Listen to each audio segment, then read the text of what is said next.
पर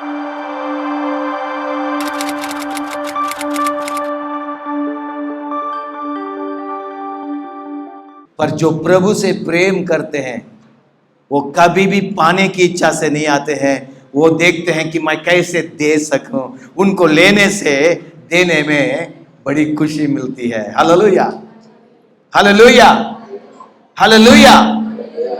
देना सीखें, देना सीखें। सबसे पहले ना हम अपनी कमाई में से जो 10वां हिस्सा है हम देना सीखें। मैं विश्वास करता हूं कि ये जो मकिदुनिया की कलीसिया है इसको प्रभु ऐसे ही नहीं छोड़ा होगा। प्रभु इसको बहुत बरकत दी होगी। आमीन, आमीन। मैं विश्वास करता हूं क्योंकि हमारा परमेश्वर किसी का कर्जदार नहीं है। प्रभु ने इनको बड़ी आशीषें दी होगी। मेरे विश्वासी भाई बहनों, मैं सबसे पहले आपको यह बताना चाहता हूं, जब देना शुरू करते हैं ना, सबसे पहले आप प्रभु को उसका हिस्सा देना सीखिए। प्रभु को उसका हिस्सा देना सीखिए। अगर वो नहीं है तो आप वो हिस्सा कोई लालच कर रहे हैं। और प्रभु कहता है तू डकैत है। मैं नहीं कह रहा हूं, कौन कह रहा है? प्रभु। पुराने नियम के शुरू में ही प्रभु ने 10वां हिस्सा के बारे में कहा था मूसा के द्वारा। पर प्रभु पुराने नियम के आखिरी किताब में उस चीज को दोबारा याद दिलाता है।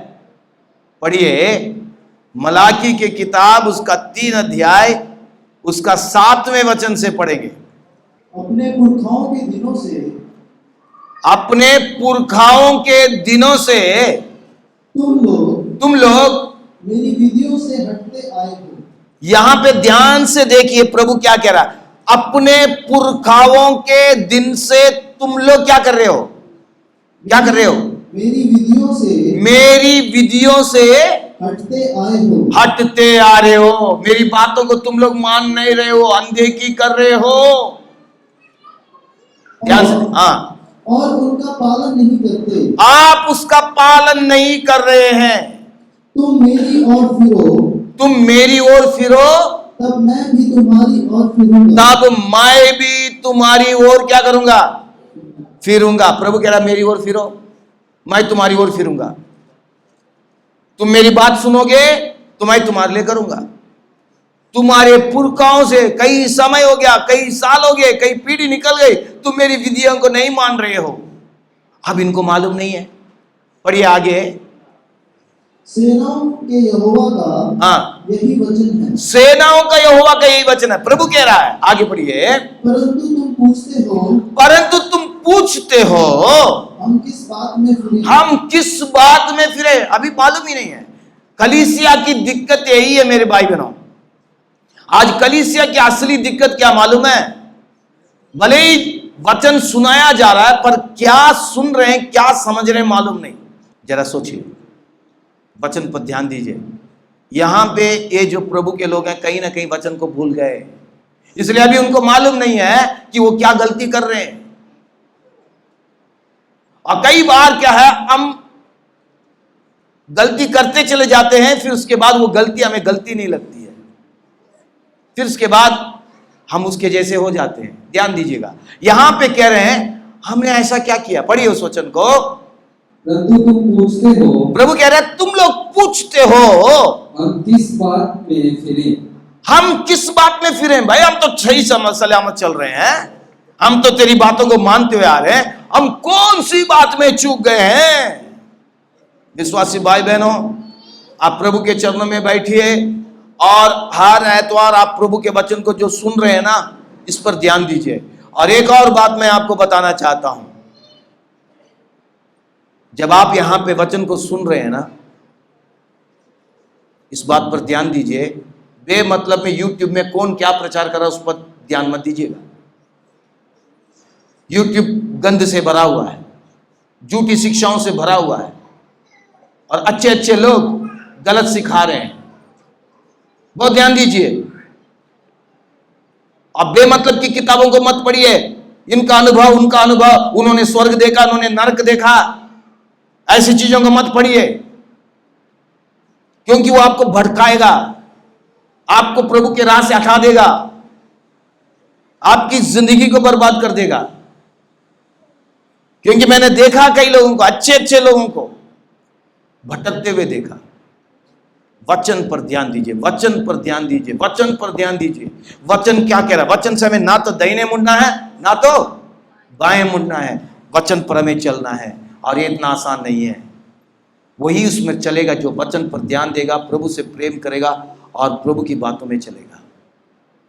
शैतान अच्छे अच्छे लोगों को पटकनी दी है, जो बड़े अच्छे अच्छे प्रभु के सेवक थे, उनको स्वप्न और दर्शन के नाम में उनको बर्बाद किया है।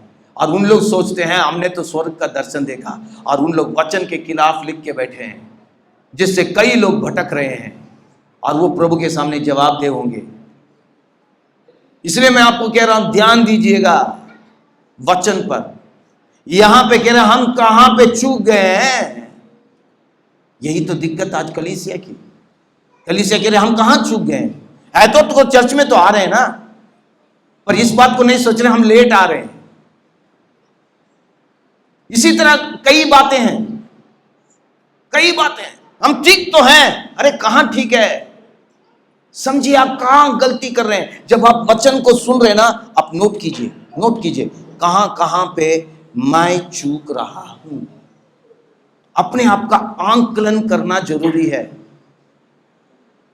जरा देखिए यहां पे इन लोग क्या कह रहे हैं, कहां चूके। प्रभु क्या कह रहा है, देखिए इनको, क्या मनुष्य परमेश्वर को धोखा दे सकता? परमेश्वर को धोखा दे सकता। प्रभु अब सीधे कह रहा है तुम लोग मुझे धोखा दे रहे हो, धोखा दे रहे हो। आगे पढ़िए। पर देखो तुम मुझको धोखा देते हो और तो भी पूछते हो। मुझे धोखा देते हो और फिर भी तुम पूछते हो हमने किस बात में तुझे लूटा? हमने किस बात में धोखा दी। भाई देखिए कितनी अजीब बात है। जब मैं ये बात कह रहा हूं विश्वासी भाई बहनों, आज की कलीसिया की स्थिति भी यही है। ध्यान दीजिएगा, आज की कलीसिया की स्थिति भी यही है। अपने आप को उस जगह पर देखिए। प्रभु कह रहा है, अगर हम कौन सी बात में धोखा दिए हैं। भाई आपको हम कैसे धोखा दे सकते हैं? आप तो प्रभु हैं, आप तो महान हैं, आपको हम कहां से धोखा दे सकते हैं? हम इतने बड़े शख्स तो है ही नहीं कि आपको हम धोखा दे सकें। पर वचन क्या कह रहा है, देखिए प्रभु क्या कह रहा है। प्रभु कभी झूठ नहीं बोलता है। प्रभु क्या कह रहा है, पढ़िए। दसवांश और उठाने की भेंट देने में, 10वां हिस्सा देने में तुम मुझे धोखा दे रहे हो। आज हम धोखा दे रहे हैं ना। एक तो हम 10वां हिस्सा देते नहीं है। जितने भी कलीसिया में आप अपनी कमाई का 10वां हिस्सा नहीं दे रहे हैं। कई घरों में एक से ज्यादा लोग काम कर रहे हैं। जितने भी लोग काम करते हैं उतना हर एक व्यक्ति को 10वां हिस्सा देना चाहिए। और बच्चों के हाथ में जो पॉकेट मनी भी मिल रहा ना, बच्चे लोग उसमें भी 10वां हिस्सा देना चाहिए। आप भले ही कमा न रहे हैं, पर कोई आपके हाथ में दे रहा है, उसमें से भी आपको 10वां हिस्सा देना है, हर चीज में। और भेंट में हम कैसे प्रभु को धोखा देते हैं। हम देखते हैं कौन सा नोट नहीं चलेगा, फटा पुराना गंदा सा है, ऐसे मसल के। मेरे पास कई फटे हुए नोट पड़े हैं। कहां? भेंट पात्र से निकला है। किसी में कुछ पेन से लिखा हुआ है, कुछ किया हुआ है जो बाजार में नहीं चलता। यहां प्रभु कहता तुम मुझे धोखा दे रहे हो। प्रभु को जब भी देना है ना, अच्छी चीज दीजिए। प्रभु को जब भी देना अच्छी चीज दीजिए। जब भी आपके पास नया नोट आएगा तो निकाल के अलग रखिए, और जब भेंट पात्र में डालते हैं नया नोट डालिए। अगर नया नोट नहीं है तो भी इतना ध्यान दीजिए वो फटा पुराना बेकार की चीज ना हो। अगर आपके पास है ही नहीं कुछ तो बेकार की चीज मत डालिए, चुपचाप रहिए। अगर आप बेकार की चीज, फटा पुराना नोट, उसमें लिखा हुआ है ऐसे मसला हुआ है, मसल के मत डालिएगा। आप जब रिश्तेदारी को देते हैं तो कितना अच्छा देते हैं। आप प्रभु को दे रहे हैं।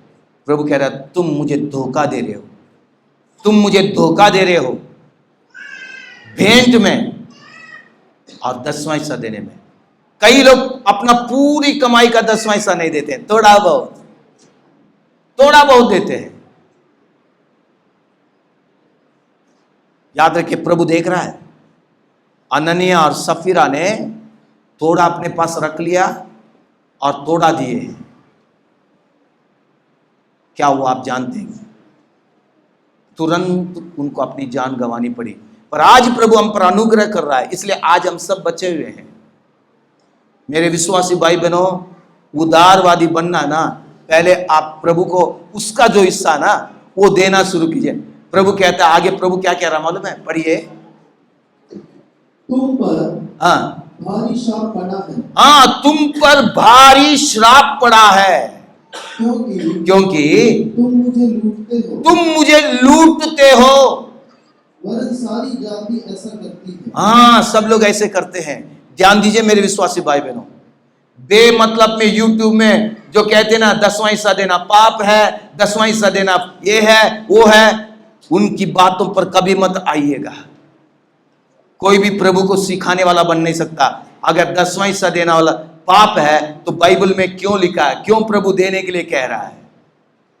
क्यों देने के लिए कह रहा है? जो पुराने नियम में देने के लिए कह रहा है वो नया नियम में पाप हो गया क्या?